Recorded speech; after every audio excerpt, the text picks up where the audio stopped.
See yourself as if you're participating in a game in which 90% of the players are not really here. You cannot engage with the general population of the earth as if most of the people might actually learn to listen, because most won't. It isn't because they are stubborn. It isn't because they are lost. They are exactly what they are, and their participation will remain as stagnant and vacant as it is now until the day they die. In many ways, they are tourists, and they are simply watching, and they are watching through a cloudy vision screen, often no more than black and white. It isn't something that you need to embrace or understand or relate with or connect to.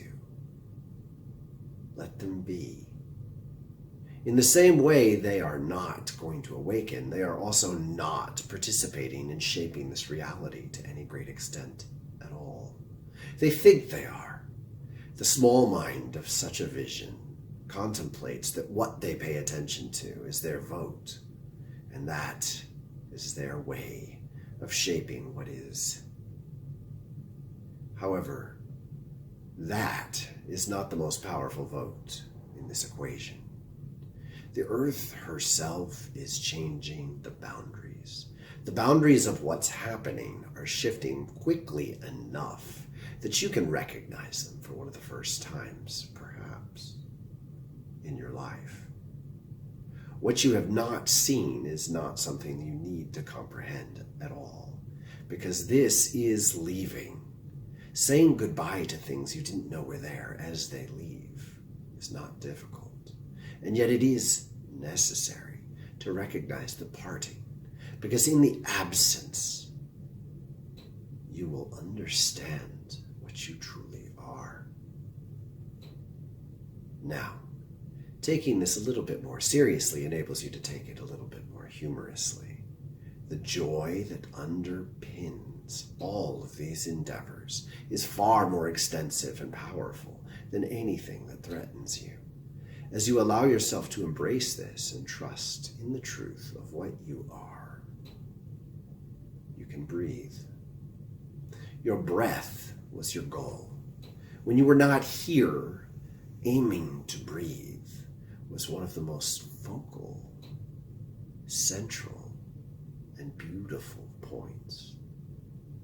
As you imagined yourself into breathing, you knew it as the lifeblood of this way.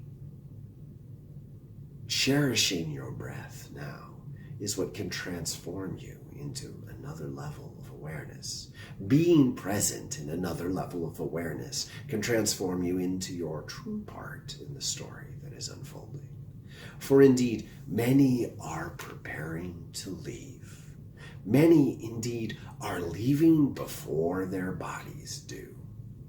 Now, it has always been this way, but the extent to which this has increased is magnificent. Allowing beings of many forms to leave is wonderful, because in their absence, you will be able to accentuate the joy and the beauty that you were born to become. Let go. The fear that you cherish, as if it is an anchor, as if it's a constant, is dissolving. This should be cause for celebration, and yet it can't be when you actually use it to keep you tethered to the shore of your imagination, the shore that you are sure of, the shore of the ocean of this world. You have barely begun to scratch the surface of this. You have barely begun to contemplate the edge of what is possible. So many beings will have come here and left without a glimmer of what is truly here. And we have essentially tricked them out of something they don't want, but they do not understand its value. For this to make sense, you really have to remember. Remember that as you move and breathe and live and dance, before you arrive, you create momentum. The momentum you generate is not pleasant under many circumstances, and you have a remarkable capacity to set the intention to come to a planet, and in that intention, you are drawn slowly but surely into the gravity of its presence. This is not purely a physical experience. It is a psychological, spiritual, emotional transformation to agree to incarnate well before you do. Now that is the most beautiful aspect of this, that in the dance, in the three-dimensional dance that I want you to envision, where you can go up and down, left and right, backwards and forwards, upside down.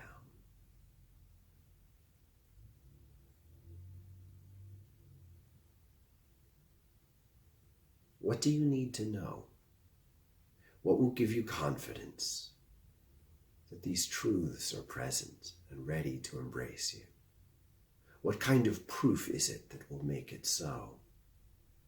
What hints unravel the ways in which you have always prepared yourself to learn what is coming? The quickening. It is this I want you to embrace.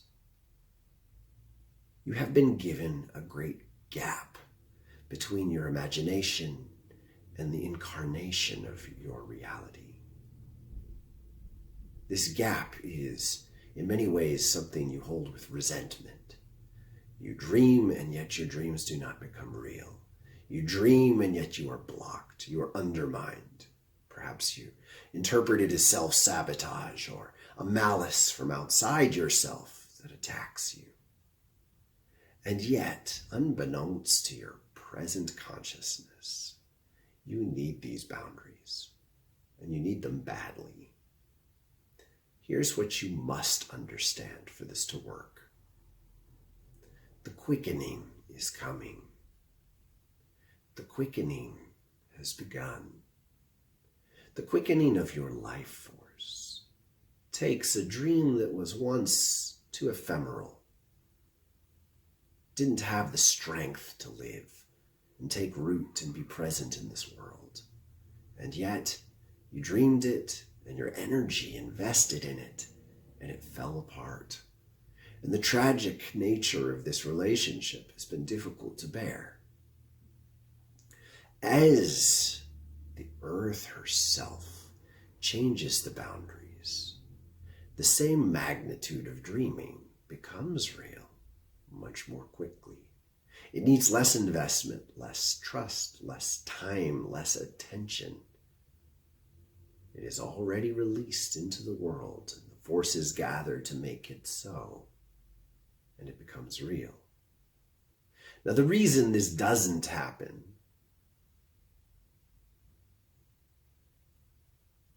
feel. If you were to have had the power to make your visions real as easily as they are coming to be real now, your fears would have manifested all your life. For indeed, your fears have been manifesting in most likelihood. You have been afraid of many of the exact situations you've participated in. And in between, you've been in stagnation. You have not been able to embrace what is possible because you have not contended with the parts of yourself that resist, that pull in opposite directions, that remember failure and magnify it and make it real again and again, that remember failure and resist it and react against it and make something else real in direct relationship to that which has failed. This is the heart of what has gone wrong for you. And it is also why this current reality exists. For you to understand this, you really must contemplate that what you know of as reality is one of 200 different possible worlds existing now on this planet where you are. You are on one frequency. The frequencies interact, Fields of energy involve whole ecosystems of life and consciousness, and yet many of them are distant and only rub elbows with what you know to be real.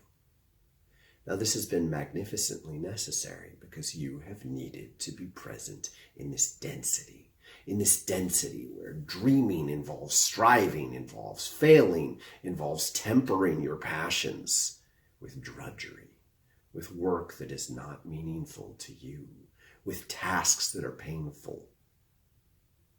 Why? Why?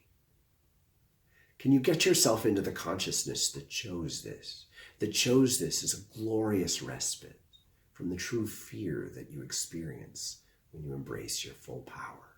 Your full power knows itself. Your full power manifests itself quickly. As you imagined it, it began.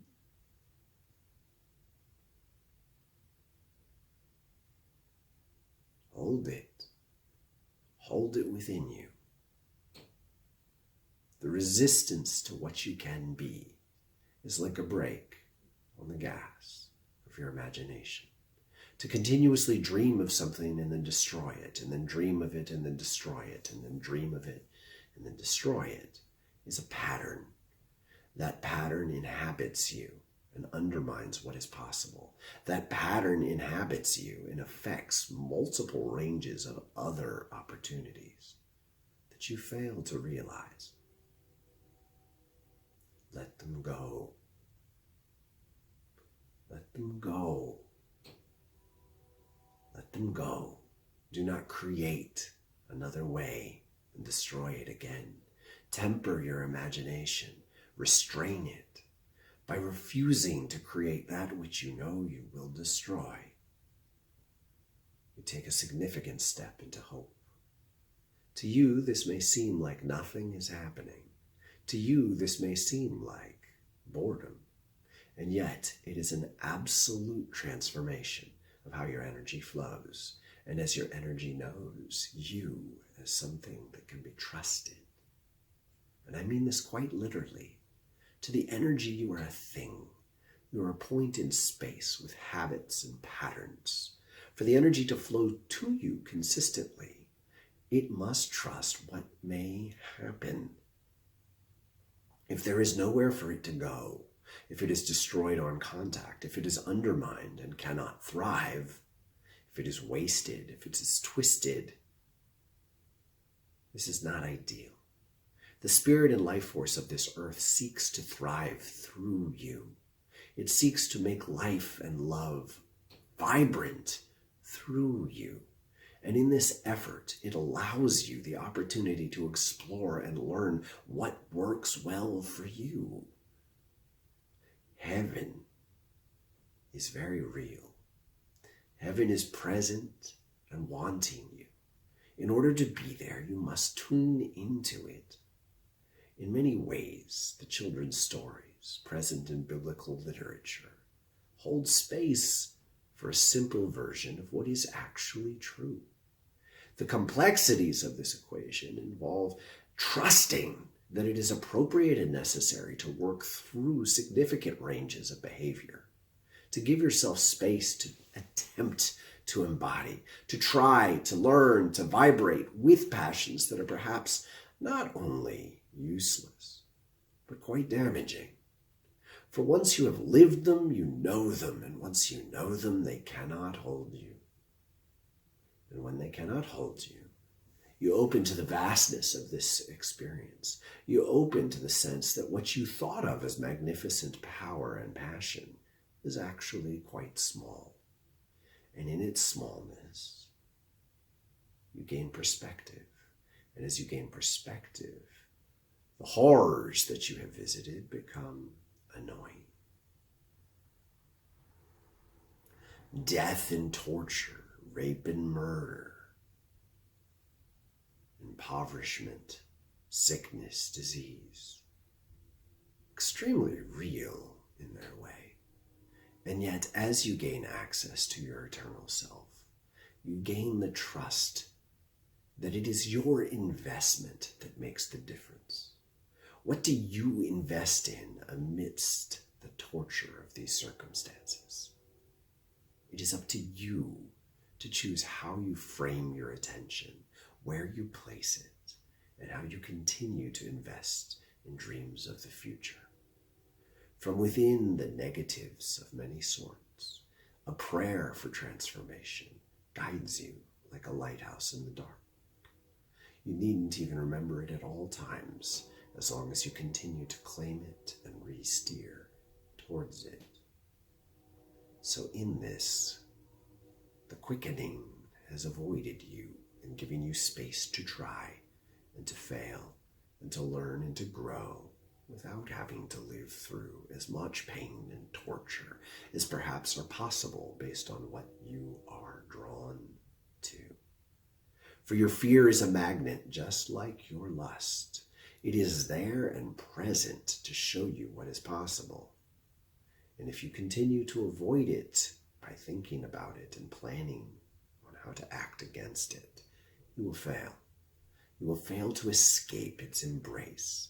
You will live in relationship to it in a manner you surely do not want. Thus, you have been kept safe, as the gap between what you dream and what is possible has been kept deep and wide. You have not been able to manifest the pain and anguish that you in many ways remember. For it is our goal here in this deep embrace of love to give you an opportunity to no longer remember the pain. This is in many ways a very beautiful goal, because the only way for it to become possible is to truly transform the karma that you have lived through. For indeed, I am speaking to souls who have lived in hell. I am speaking to those who have lived in war. You know yourself as a warrior, as a rapist, as a pillager. You know yourself as these things because you have been them. There is no way to be where you are without having incarnated in some forms. It is no solace to contemplate that you are not fully present and aware under these circumstances, because part of you lived it. And as you awaken to remember lifetimes beyond this, one true, sure, deep path is to confront the worst first. I would like you to contemplate 20 lifetimes, 3 of which were lived in hell. If I take you from the one lifetime you know and present you with something beyond it, I'm going to take you to the worst first. And you'll have to admit it's getting better, and it will keep getting better because you start with the biggest mess to clean. This is not the only way. This is the most common way for the tragedy and drama cut through to you. It hurts your memory first to recall those experiences as something you truly wish to outlive, outrun, escape, reframe, and ideally forget. Now, in order to do that, you need to come deeper. Come deeper into a vision of what is possible. Come deeper into an awareness of what this life truly is. And to do that, you must embrace and claim and honor the quickening of your imagination. In order to do that, you must be clear and focused enough that you will no longer fuel the worst with your fear. Your attention must not be claimed in the death grip of terror. No matter what comes to you, you must learn to transform your relationship to it, both in physical presence, in mental awareness, and in spiritual vibration.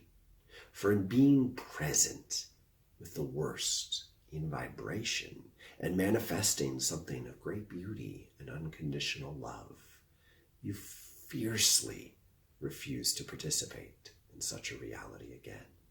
And in walking through these thresholds, you claim your space in a quickening world. You gain access to a place with a love in your heart stays as the guide for your mind, takes you further than you have ever known to be possible, because you can imagine quickly and it becomes real even more so.